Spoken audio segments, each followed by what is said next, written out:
Hello, everybody. Thank you for watching A Voice in the Wilderness with Skipper Hair. I've got a guest today with me, man, a businessman in Lake City that loves the Lord, and I just wanted to kind of get his perspective about that. This is Bryan Zecher. Bryan, man, I appreciate you coming on, man. I tell you what, it's man, God's been good to you guys. I've been kind of I kind of been watching you guys from the outside, looking into you and your bride, and watching how God's been blessing your businesses and all that kind of stuff. And I know right now it's hot because you build houses and you're a general contractor. Your wife's has a real estate business, and that's actually a perfect fit, to be honest with you, man. So I just want to tell you, first of all, thank you for being a part of it. Also, you're supporting the ministry by getting a table at our upcoming banquet with Jace Robertson. And so I want to just kind of ask you if you'd kind of hang out, do a podcast with us, and just kind of share a little bit with us about how long you've been married. Just let everybody know kind of where you're at in your life, and how do you run a business as a Christian man in today's world? Sure. No, I appreciate you being here. Appreciate you inviting me. This is the first time we've done this a couple times maybe in the past, but it's spur of the moment is probably always best, because then it truly comes from your heart versus a script. So yeah. Thanks for asking me, and I appreciate you being here. So I got this question: how long have you been walking with the Lord? Well, I would say, I was born and raised in church, and I feel like, as a young adult, a child and a young adult, I always had a relationship with Christ. But, we go through phases of life where we may drift away, being raised a certain way. I felt like that was probably more of a religion than a relationship. Right. And that's something that I've learned over the years as I've gotten older. So I would say probably I remember because it was around a tax season, ironically, I think it was 2006 is when I really, recommitted and, to the Lord. And so, but, I've always known about Christ. I was raised in a church or in a family that always put God first. So I've always been around it. But like I said, one of the things I've really learned over, I would say, the past 20 plus years is that there is a difference between a religion and relationship. Oh yeah. So you hit on that. So what I want to do is, because one of the recent podcasts we did, we were talking about Jesus people. And that's kind of where we were headed with that, is what does it look like? And I used an example of one time when I was preaching, I put a picture of an orange tree on the screen, and I was preaching, and I said, I wanted to give you guys and show you a picture of this apple tree. And, and I kept talking about an apple tree, and they're starting to go, no, that's an orange tree. And I said, well, is that what people think when you tell them that you're a believer? Oh, right. And so I know that's hard hitting, and that's just kind of the way I preach, but relationship versus religion, that's a big thing. And I think it's a really dangerous place for people to be, is in this religious mindset and think that they have a relationship when really they don't. So you've used that term. So can you elaborate how that looks in your world and what you mean by relationship and religion? When did it change, and what did that look like? I think the biggest thing is the religion part of it was more about a man and the church you attended, and the fear of what would happen if you did this or if you did that, type thing, versus a personal conviction that you had because of a relationship with Christ. Right. And I think that's probably, I could sum it up in a nutshell with that was the big difference. Yeah. So you guys are, very, very successful in business. You and your wife, how long you guys been married? I'm sorry 20, to put you on the spot like that. Well, this May will be, let's see, this is 2000. Don't be mad, Missy. 20, this May, 94. So we were married in 94. So you guys are 2 years ahead of us. Okay, so 27. Yeah. So we're going on 25. Okay. This November will be 25 for me and her. All right. So don't you be mad, Missy. Yeah. He did good. So, but anyway, you guys been married for a while. Yeah. And so when you guys first got married, you guys were about, how old are you now? I turned 50 in June I just last turned, year. You yesterday just was turned my 50. birthday. Yeah, happy birthday. Thank you, man. So anyway, so we're the same age. So we basically got married about the same time. And when you guys got started out, kind of what were you guys doing for a living when you guys met? Oh, gosh. Well, Missy had just graduated from college. Yeah. So What was her plan at that time? Well, her degree was therapeutic recreation, Okay. and I kid her that it was PE. It was she just. Well, she's doing that right now. Yeah, exactly. But at any rate, no, she had just we met when she was going to the University of Florida. We told her grandmother we met in Sunday school. But in reality, I guess we were at the wrong place at the right time. We met at a bar. And so, one thing led to another, to engagement, to marriage. And so when we graduated, when we got married in 94, I think she had just graduated from college. And I had started my business about a year before. I had always worked for my dad during the summer. I was raised in the times when most of my friends were picking tobacco in the summers, and I was working on construction sites, re-roofing, just doing whatever for my dad. And so basically in 93, I started my own business, got my contractor's license. So by 94, by the time we got married, I had my own business and was just doing whatever it took to survive at that time. That's cool, man. So you guys kind of started out. I tell people, me and Crystal met when we were in high school. Right. And then we broke up for almost 5 years. Okay. And then she finally came to her senses and came back. No, I think anyway, so she did finally come back after I begged her enough. And she came back and we got married. And then we were married for a while and then we split up. And so, we got 3 kids, and it's kind of cool that you guys are about on the same timeline as we are. And so one of the things I was going to just ask you, because right now I've got an 18-year-old. How old are your kids now? So we have 2 boys that are Christian's our oldest. Yeah. And he'll be 23 in June. And then our youngest is 19. And Christian graduated back in May, so he's working for a commercial contractor in Jacksonville. And then Jacob, our youngest one, is at Florida in mechanical engineering. He's 19. So this is what I want to ask you, because here I got a 23-year-old that's getting married in March. I got an 18-year-old that just left to go to college up in Valdosta State, and they're literally leaving the house at the same time, and it's been a real big challenge for me and Crystal emotionally to kind of deal with it. We still got Fisher; he's 10, okay, and he's doing pretty good with it considering because he's really close to his sisters. But what would be your advice for raising children in a world that is contrary to what we believe in when it comes to Jesus? What would be your advice to parents? I think a couple things is, one, the relationship with husband and wife has to be very strong so that the children see that. Right. And they can't be first. Right. God first, then the relationship. Because eventually they're going to leave, just like we're talking about. I mean, we got one working now. You've got one about to get married, one going off to college. Eventually, it's just going to be y'all two. And in fact, it's just us now. I mean, we love it. I mean, we are loving empty nesting. I can tell you. Well, that gives me hope, man. But because it's tough on us right now. Oh, really? Well, it's tough. I think on Missy for the first maybe 30, 60 days. But after that, when Jacob left. But after that, we got into it pretty quick. It was good. But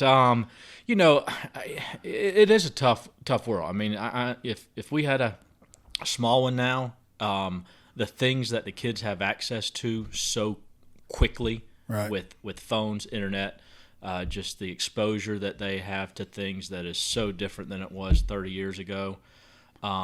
But I think it boils down to just staying grounded. I mean, it is truly important to have a strong family unity, with God for those kids. Now, are they going to have issues? Yes. Are they going to have situations going to come up? Yes. But I think if like the Bible says, raise a child. What's the scripture there? In the ways of the Lord. Ways of the Lord, yeah. And they'll not depart. And I think there's some very truth to that. Yeah. Well, I had a chance to work with Christian a little bit at the football field when I was coaching. Yeah. And I got a chance to meet him and spend some time with him. I love him. And he just had a great spirit about him. He was just a very even keeled, one of those guys that you could tell just kind of thought things through. He was just one of those, and I enjoyed working with him. I wished he'd have stuck with it, man, because I kept thinking, if you get as tall as your dad and you keep working out, man, you're going to be a beast. Oh, yeah. And I guess he just found other interests and stuff like that, which is cool, know. But I thought he's going to probably wind up being a pretty big boy after it's all said and done. He height-wise slowed up a little bit, but he has made a complete 180 health-wise, and then now he's working out every day. He does MMA twice a day. Oh yeah. What's his favorite style to work with? Because Fisher's been doing jiu-jitsu for about 3 years. I think that's what he does, kind of that, and so he does, which is more wrestling, right? And then he does kind of the MMA stuff too. So I think he does them both. He had a tournament that he got second place in. He was excited about a couple weeks ago with the more jiu-jitsu type. We're not real keen on him getting in a pin. Right. I bet as a parent, man, I bet that's pretty rough to watch your kid fight. Yeah. So here's another question I got for you, man. So we grew up in the same era. So I got a question for you, man, because I think our era that we grew up in, and I know I'm biased, but I think it was the best era in American history. It was kind of in between, that initial industrial boom and the technology boom. We were kind of stuck in the middle of all that. And so what's your favorite thing about growing up in the 80s? What's something or a few things that maybe that really and I'll tell you mine, you tell me yours. What's your favorite thing about growing up in the 80s? One, the music. Yeah. I mean, there's nothing better than 80s Man, music. My kids listen to all of our music, man. I mean, that's the best. There's this music today, there's nothing like the 80s music. Right. But I think, and I've seen, different posts you've made with social media stuff from an outdoor standpoint. We did a lot outdoors. Oh yeah. And that's missed today. Oh yeah. Well, when I was growing up, dude, my dad had passed when I was 2. Okay. My mom was working every day, running her business. And so the rule was go outside, don't come inside with your friends until I'm home. That's right. So literally we weren't allowed in the house. Right. So we had to be outside. Totally different than it is today. I mean, the complete opposite, as a matter of fact. That's right. But you can't beat the music of the 80s, man. No. I mean, my kids right now, you go through their song list, it's, Rat. We were listening to Rat, me and them earlier today. Guns N' Roses, Skid Row, Tesla, Van Halen, Boston. I mean, and I'm like, man, that's Phil Collins. After the 80s, man, music just fell off a cliff. Sure. You know what I mean? Sure. What's something else you loved about the 80s, man? Well, and I go back to the outdoor. I remember just, growing up, we were always outside. I remember building a go-kart, riding full, just building a fort, building a tree, just those different things. I think, was the biggest thing that stuck out, that we weren't cooped up inside, so much that we see today. I mean, it was it was a simpler life. You didn't have cell phones. If you were going to call your friend, you had to literally pick up the phone and call them. Oh yeah. Or ride your bike, to their house. There was no texting or that type of thing. I had a dad, one of the players that I still work with the football team as their chaplain, and I was talking to one of the dads the other day, and he's our age, and he was talking about that, and he said he was talking about how when he was our age, he's glad that we didn't have cell phones, because if you don't have cell phones, and I was telling the kids, I said, back when we were in school, we had this little thing called a cassette tape. And when you put it into the cassette player, I said you couldn't skip from song to song. Right. So literally you listened to every song on both sides because you just listened to it, and you didn't have a phone to interrupt you. So when you were driving down the road, it was all about listening to the music the whole time. Yeah. And I said, so that was one of my favorite things. Is it was almost like the mental vacation of listening to an entire album while you're driving down the road without any interruption. Right. I love that because there were so many songs that didn't make the radio that were great. Like when I was a big Hank Jr. fan. I mean, I loved Hank Jr. growing up, and I literally bought every album the man's ever cut. And I remember that my favorite songs were songs that never made it on radio. I mean, he had songs that were kind of storytelling kind of songs, and I loved them, man. And it was just like, So that's definitely one of the things for me. And I loved football in the 80s. This whole thing with this targeting and, I was telling one of the young guys the other day, I said, when I played, those hits that you're seeing that people are getting kicked out for were normal. Yeah. Like they happened every series because you lined up in an I formation, you came right at the defense, and the defense came right at them. And there were licks like that going on throughout the game the entire time. And I can't imagine playing in an era where you can't even technically, and I understand the protection aspect of it. I get that. But I think they've gone too far with it. Extreme, yeah. Because there's a lot of times when you go to hit somebody and you kind of leave your feet or kind of, you don't really have control over your body, and you go to hit somebody, and what used to be like the best thing, pump your whole team up when you get a big leg. Now, you want to take them out. Yeah, now you get a guy, one of your best players gets kicked off the field because of a big lick, so it actually works in the reverse of what it used to work. And so I think we ought to take dunking out of basketball. We ought to take fist fighting out of hockey. We ought to take all this stuff out that pumps your team up, because that's what they're doing in football. They're taking the what I call the momentum shifters. The biggest one to me is when you have a good hit, and they're taking that out of football. Especially on third down, and you hit it and they stop him short, and then all of a sudden he's ejected because of that. Right. Yeah. It just drives me crazy. Yeah. So now you guys been married for a while, like we have, and Crystal put this cool video together on my birthday thing yesterday, and it just went back, and I saw all these pictures. I told her, so why are you trying to make me cry? And so when you look back, here's another question, because when you go through this much time being together, and there's always ups and downs. And so my question for you about this will be, what's some of your fondest memories of going through this journey with your wife and your family, of sticking a marriage out when things were tough? Yeah. What's some of your best memories about that? Well, obviously, with the boys, I love boys. I'm glad we had boys and not girls. But raising them, having fun with them growing up was awesome. We just have some great memories, some great testimonies too. Christian, I don't know if y'all remember or knew this. Christian got snake bit when he was 1 year old. Oh, I didn't know that. Yeah. This was something that, is a memory, during our, the past 20 plus years.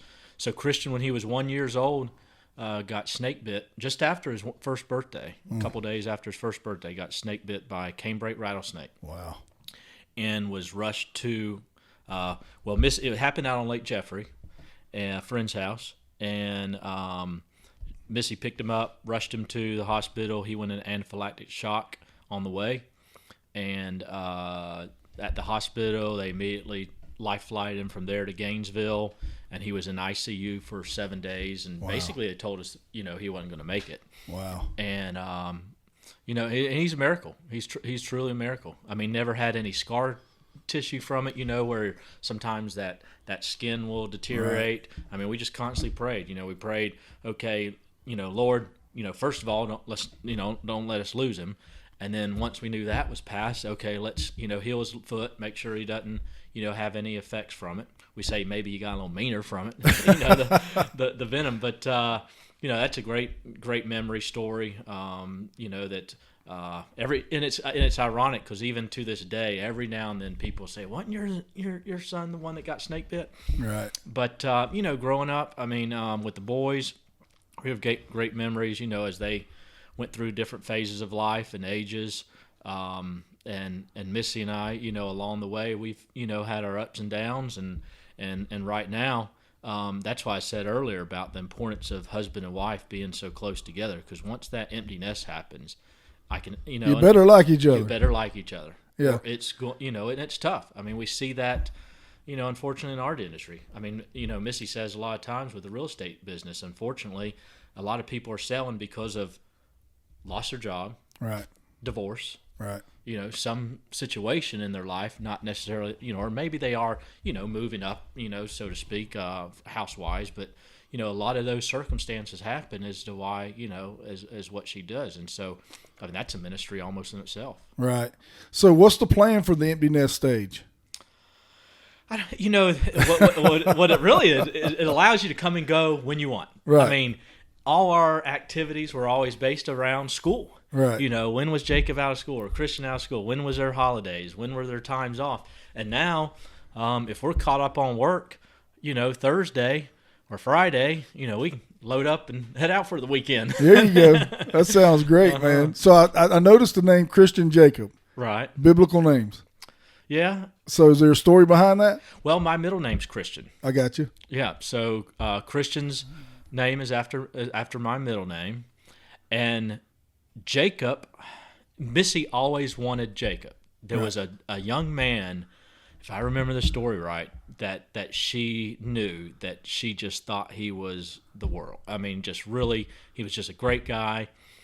And then Jacob, Thomas is his middle name. I'm sorry, I kind of got my boys confused. Jacob Bryan. So Jacob's middle name is my name, and then Christian Thomas is Missy's dad's name, is Christian's middle name. So, you know, there's a little bit of family, you know, there in how we name them. Right. So, you know, you guys running businesses and stuff like that. So a lot of people are always trying to figure out, you know, what's God's plan for my life? You know, how is God going to use me? How's he going to, you know, what does he want me to do? Mm-hmm. And one of the organizations that I used to be a part of is called C12. I don't know if you've ever heard of them, but it's a Christian organization that's for CEOs of companies. Okay. And they always talk about, you know, your ministry and your church is actually your business. Mm-hmm. And so as a man that's in the construction business, which I'm going to tell you now, I was in the mobile home business for a long time. I dealt with subcontractors a lot. I know those guys are not in good place. Most of those guys are in a very bad place. Mm-hmm. And so you're dealing with a world that's usually filled with individuals that are struggling in different areas of their life. Mm-hmm. As a Christian man, how do you use this how do you use your business to glorify the name of Jesus and what you do, you and Missy? I think the biggest thing is being, you know, true to who we are, and establishing certain values. I heard actually on another podcast a gentleman say, this has just been a couple weeks ago, he said, if your values are set, decisions are easy. Right.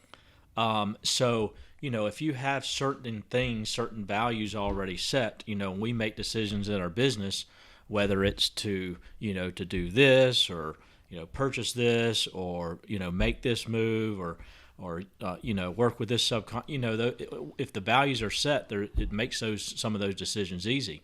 But I think, you know, from a ministry standpoint, you know, our vendors know who we are. You know, they know about us. Our employees do. Our staff does. And I tell you, you know, all our staff are Christians. It makes such an easier working environment when you come into my office. And, you know, our office manager is playing Christian music. You know, it's just so much of an easier environment to work with. Now, yes, do we work with vendors and different subcontractors that can be, you know, tested? Absolutely. You know, that's part of the trade out there. But I think them seeing us, who we are, what we represent, they all want to work for us. They do their best. I mean, we have the best team of vendors and suppliers and subcontractors that we work with. And I think it, you know, boils down to they know, you know, what we expect. And because of that, they respect that and in turn give us a great product. That's awesome, man. I love you know, I tell people sometimes the only scripture that people will ever see is your life. Mm-hmm. You know, you got to live God's word out in front of people. And, you know, we got to be careful about that. A lot of the decisions that I personally make of the way I live my life is based off of the fact that I want to be a good example to people. You know, God really used my daughter in my life, and I'll tell you this story. When I first got saved, Gracie, our middle one, I think she might have been about 7 or 8, or she was little. And and we had gone off to some friend's house, and Crystal and I had driven separately. And the kids, there was all a bunch of kids there, and they were swimming in the pool, and they were having a great time. And I was going to go ahead and head home. And I was being all high and mighty. I'd just gotten saved, and I was being, you know how, when you first get saved, you're better than everybody in your brain. And so I was being all super religious, and I was like, come on, kids, you're riding with me. Your mom's had a glass of wine. I'm not going to let you ride. You know, I'm being an arrogant new Christian, which happens. And Gracie's sitting in between my two bucket seats in the back seat of the truck. And I can see her little face in the mirror. And she looks at me and she says, Daddy, you drink beer? And I was like, I'm looking in that mirror and I'm like, yeah, okay. I drink some beer once in a while. And she goes, I don't like it when you drink beer. I said, okay. And then it just clear as day. Daddy, will you promise me you'll never drink again? And I was looking in that mirror and I'm thinking, I'm looking at this little precious face that God's entrusted to me and I'm going, okay, baby, I promise I'll never drink again. And I literally have never put a drop of alcohol in my mouth since that day. Wow. And because God knew my heart. He knew that if he spoke to me through one of my children and I made a promise and a commitment like that, that I would stick by it. And so to this day, neither one of us she's never had any alcohol. I hadn't drank since then. And God really used that in my life. And, and I tell people, when I preach to the young people, I say, listen, one of the reasons I won't drink is that. But another reason is if you walk into a restaurant and I'm sitting there with a pitcher of beer and I'm 3 sheets into the wind, everything I've told you is going out the window. Right. The enemy's going to destroy my testimony just because I'm basically getting drunk. Right. And I said, it's just not worth that to me. Having a beer is not worth, the enemy being able to trick you into not believing the things that I've shared with you. And so, living it is the most important thing. And so you asked me before we came on the air, you asked me about our banquet coming up on March 4th. And I want to just kind of let you we're going to flip the script a little bit, let you ask me some questions about the ministry and about Jace and all that kind of stuff. And cool. So I know you're kind of curious, but I wanted to go ahead and say it so other people could hear it. Yeah, well, because I didn't see anything. I told you via text, I had gotten the Lake City Reporter, the email for it, and saw the article in the paper about him coming, and then reached out to you about the banquet. And and I was like, man, gosh, how'd you get somebody like that? Because obviously, I mean, they're a celebrity. Oh, yeah. I mean, that family is a totally celebrities, and to get him to Lake City, I think is a pretty big ordeal. Well, this is so cool, man. My sister Jane, my closest sibling, I'm the youngest of 8. I don't know if you knew that. No. Wow. So she contacts me about, I don't know, maybe 2 months ago. And she said, maybe a little longer than that. And she said, I've been listening to the Unashamed podcast. I've been listening to Phil Robertson. I've been listening to Jace Robertson. And she says, and I want you to baptize me. Now, the backstory to that is my family, including her and my mom and everybody, have really leaned into me about the decision to be in full-time ministry. They don't quite comprehend the reason I'm so devoted to it and things like that. And so it was not a place of, I wouldn't say they're trying to come against me, but it's very they don't get it. I used to make really good money and stuff like that. Now, it's not like that. Now I'm more interested in serving other people. So she calls me up and she says, I want to get baptized, and I've been listening to this podcast, and I was so oh my gosh, man, that's crazy. Mm-hmm. And right before that, we had talked about having an outdoor banquet. FCA is a fellowship of Christian athletes, and a lot of kids think that it's all about athletes, and it's not. FCA developed the outdoor ministry because we want to reach out to the entire student body. Mm-hmm. And you don't have to be an athlete. If you want to shoot a bow, you want to canoe down the river, you want to go squirrel hunting, you want to go turkey hunting, you want to go hiking, whatever you want to do in the outdoors, mountain biking, anything you want to do, we're game. We're going to take you, and then we're going to share the gospel with you. Mm-hmm. And so us being a little bit different animal in the FCA family, I thought, who could we get to come do a banquet that would fit with what we're doing? Right. And, man, I called Phil first. Well, Phil is a little bit harder to get. And so and Crystal was like, why don't you try Jace? And I was like, okay. And I contacted him. His wife, Missy, his wife's name's Missy. Uh-huh. His wife, Missy, her aunt is his agent. Okay. And so I contacted her, and she said, yeah, he'll come. And so we set it up, and we had to actually move it because it was going to be in November. But all this stuff going on with COVID, we moved it on up to March.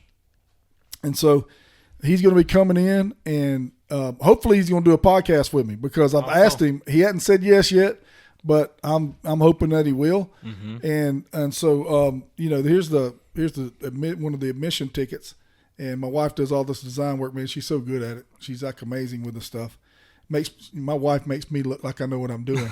You know what I'm saying? They all do. Yeah. So for me, I thought it was a perfect fit. So what we're going to do is we're going to have dinner in the foyer at Christ Central. Right. And then we're going to do a silent auction. We got some really cool stuff. We got some Yeti stuff. We got some bows. We got some pictures. We got all kind of stuff we're going to auction. And then we're going to move into the sanctuary. And the goal is we got 300 extra seats in the sanctuary over and above what we can fit in the foyer.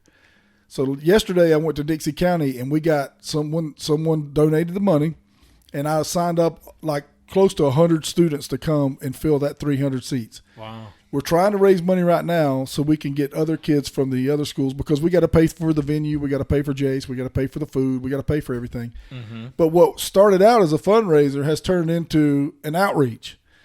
So our goal is to fill those 300 seats up with high school students, junior high students, and have them have the opportunity to see a celebrity in person, hear his story and hear his message, and hopefully make a decision for the Lord. So if there's anybody out there listening and you want to sponsor some kids to come to the banquet, we would love to have you participate in this, and I will work with you financially. It's not like, we just got to cover our expenses. And so we'll work with you if you want to help donate for some of the kids to come. I know Branford's working on it. And like I said, Dixie, they're probably going to make up about half of those seats, because we got a pretty significant grant for them. Good. That's fantastic. So, but the ministry is, you asked me earlier what the ministry was all about. We do a lot, man. We really do. Crystal and I have been through marriage counseling. God really restored our marriage through that. We work with couples. We really love it's a passion for ours, because God really used a counselor for us. So we do that. And of course we work with kids, but I'm also fixing to try to start doing a once a month meeting, a men's meeting. And I'm going to try to see if I can find a good location that maybe we can build a campfire and kind of hang out under a pole barn or something like that, and do it once a month so men can come together and just really try to sharpen each other up. Yeah. And so, and we work with the kids all the time. We go in the schools. I was in Dixie County all day yesterday I was in Branford from about 9 o'clock until noon. And then I went to Dixie, and I was there from about noon until school got out. Great day, set up a bunch of camps. The ministry is phenomenal. I mean, it's hard to even wrap your mind around what God does through the ministry until you go on one of our trips with us. How long have you been doing this now? Well, this is our third year that we've been with FCA. Of course, 1 year kind of like you can just throw it out the window because of COVID. Year. Yeah. So we're really, it kind of worked out as a blessing, because we were able to kind of work on some foundational stuff with the ministry when COVID hit. But this is our third year. This will be our second legitimate summer where we could really do some camps. And so this summer is going to be really busy. We're going to be, because we missed all last summer, so we're like rested up and ready to go. So, and that's literally what I've seen you do from pictures is you take youth out on an actual camping trip, day 2-3 days, and y'all basically just sit around campfires, canoe, and hang out under the stars and talk about Jesus. This year I'm gonna take some bows. Okay. And we're gonna shoot bows while we're at camp. I'm gonna teach them how to. I'm gonna do primitive fire starting. We're gonna take them hiking. We're gonna fishing. All those things are so important, because I my brother-in-law, John Jackson, you may know. Oh, I love John Jackson, man. John Jackson. He always talks about all the time about with youth doing a like a mechanical thing with, how many of them know how to change a tire, or change the oil in their lawnmower, or just little things like that that we did in the 80s. Yeah. That is not done, now. And I think there is something about, because Missy and I really enjoy, well, I won't say we go camping. We enjoy glamping. she won't be in a tent, okay? But there is something about being outside. I mean, just this past weekend, we were gone in our camper, and sat around a campfire, just me and her. Yeah. I build a little fire right, beside the camper. And there is something about being outdoors, and I think that's awesome with those kids. We had a group come that had, they'd been raised in church kind of like you were, and we were sitting at the boat ramp, and there was six dads and 6 sons, if I remember right. And I looked over at them. I was kind of standing up on the hill, watching them pack up, getting ready at the boat ramp, and I said, I want you guys to get ready. And they're like, what? I said, you're going to experience Jesus like you've never experienced him before in your life. I said, I know y'all all churched and all that. I said, but I promise you, this is different. And they're like, they act like I was crazy until the second day, and they were just blown away. I was like, there was something when people that are people that believe in Jesus, there's supernatural things that happen in certain scenarios, like foot washings or communion or, testimonies when you share testimony. But when you get intentional about going into the wilderness and seeking God, it's different. It's like totally different. We take their cell phones from them. It's back to old school communication. It's back to, it just literally, you watch their heart just open up. I told somebody the other day, I said, there was one time I took 17 kids and I took some leaders, and we were sitting around the campfire, and we had what we call Campfire Confession, and every one of those young men repented that night with tears in their eyes about addiction to pornography. Wow. Now, you don't get that at the local church. No. Okay? You're never going to see teenage boys walk up to the altar and admit, I'm struggling with porn, right, and I need help, sure, and repent over it, because what a lot of people don't realize about sin is the beginning of victory over sin is confessing, admitting it. I'm struggling, I need help. And so when you get out in this environment, it is off the chart. And so if anybody out there, if you're interested in kind of checking out some of our videos, you can go to FCA, North Florida FCA Outdoors on YouTube. We got a YouTube channel. You can see some of the videos. Or if that doesn't work, you can go to Swanee River Campfire Ministries. That's got a YouTube channel. There's some videos on there because I was actually doing it before I got involved with FCA. And there's some videos on there, man. A matter of fact, there's one on there that we did with Brooks County on Swanee River Campfire Ministries on that YouTube that got over 50,000 views. Wow. I mean, because it was just one of the things that we do is we have the head coach wash the athlete's feet, or we have the leader wash the kids' feet during the weekend. And man, it's powerful. I'm talking about, like, especially football players and athletes. It's really powerful. But we teach leadership through servanthood, which is a foreign concept to a teenager in today's world. But the reality is, the best leader that ever walked the face of this earth was the greatest servant. Right. So we try to teach that. So, man, the ministry is great. And I want to tell you, Missy, thank you for being a part of supporting it, because it's like this. If I came to you and I wanted a house built, okay, by all means, you deserve to be able to make a living off of it. Sure. Okay. No doubt about it. I just want the world to understand that some of the work that ministers do, not just me, not just my wife, I'm not trying to advocate for me. Anybody that's in ministry, that's ministering to people, that's a preacher, that's sharing the gospel, I promise you, it's the most important work that's being done on the earth. It really is. It's the most important work that's being done on the earth. And the reality is for some reason, the enemy's got these people thinking that, well, I don't want to put money into that, but I'll put a lot of money into other things. I'll put money into a car, a truck, or a house, or an item that's basically going to turn to dust again one day. But if I invest in ministry and God's work, it's eternal. Right. I get to reap the reward from that for the rest of my life. But we have a deception, and the enemy doesn't want people to sow into the kingdom because of the eternal impact that it has. The enemy's trying to stop them. Sure. And so for me, I want to just tell you thank you, because I know you guys work really hard for what you earn, and you guys supporting the ministry, man, thank you. And that's like I tell people that don't understand this. I say, if Missy and Brian, they make money, and if their heart is to actually support a ministry with their money, it's their money. If they want to buy a camper, they can buy a camper. If they want to buy a truck, they can buy whatever you want to do with your money. And if you want to sow it into God's work, you have the right to do that, because it's the money that you've earned. Right. And so I just want to tell you thank you, man, publicly. Everybody that supports this ministry, thank you so much for what you do, because you guys supporting us gives us the ability to stay laser focused on it. Sure. And I don't have to be distracted with trying to make a living or trying to do anything else because to make the ministry go, because people want to sow into it, want to be a part of it, our teammates with us. So thank you for what you're doing, man. I appreciate it. No. So what's something that you want to, because people like, everybody, the reason we do these podcasts is we want people to be encouraged. Mm-hmm. We want them to feel like, you know what, if they can do it, I can do it. If Right. they can walk with the Lord and be successful in life, so can I. So what's something that you would want to share with the people that are listening to encourage them and to build them up and kind of maybe get them to that next step within their relationship with God?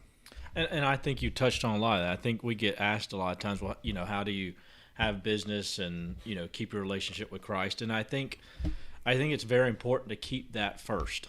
We go through a fast the first part of the year. And I really think that we've been doing that now. Missy and I were talking this past little bit, probably. We've been doing it probably 10 plus years now. And I think, doing little things like that, dedicating a certain amount of time at the beginning of the year helps us, keep that blesses focus. our business for the rest of the year. Because we're self-employed. Right. We have other families that depend on us too. And so the Lord has truly blessed us. And I've heard a minister years ago say, give to get to give again. And we truly believe it's not all for us, that we can sow into other places and sow into ministries. I mean, we got a nephew that's full-time ministry down in Honduras. Amen. Our ministry isn't necessarily doing ministry all the time, right. But we do show ministry in what we do, and if we're blessed, then we need to bless those that are in those positions that need that. Yeah, I love it, man. I love what I do. I got the best job in the world. I really do. I get to go do what I love, right, with people that I want to see find hope, the hope that changed my life, the thing that made so much difference for me. I want to help other people find it. And, I was in a bad place when I came to the Lord in 2008, man. I was in a horrible place, to be honest with you. And so thank you again, man. Thank you for being on the podcast. I appreciate it. And, man, I wish you and your wife all the success in the world. I hope you guys enjoy being an empty nester, and I hope you guys get to go out and experience anything it is that God's laid on your heart, man. And I know no matter where you go, that you're going to take Jesus with you and you're going to tell somebody about it. So I just want to thank you for your faithfulness to be an example for the kingdom. Thank you for supporting the ministry, and thank you for being willing to do a podcast, because I know you didn't think we were going to have enough to talk about, did you? But, man, it always works out. God's always faithful, man. Sure. It's always faithful. So, man, thank you so much, Brian. I hope you guys have an outstanding 2021. And, man, tell you, especially Christian, I don't know your other son very well, but tell Christian I said hello, man, and I hope everything works out great for him. All right. Appreciate it. Thank you, man. It was a blessing being here. Thank you for listening to A Voice in the Wilderness podcast with Skipper Hair. We hope you enjoyed this podcast. You can also learn more about FCA Outdoors by going to fcaod.org. Check out the Woods and Water magazine, which comes out once a month. Skipper writes an exciting article for FCA Outdoors. You can pick them up in most convenience stores in the Southeast region. Don't forget to subscribe to the YouTube channel Hair Days-Uncut to follow all the podcasts from Skipper and his friends.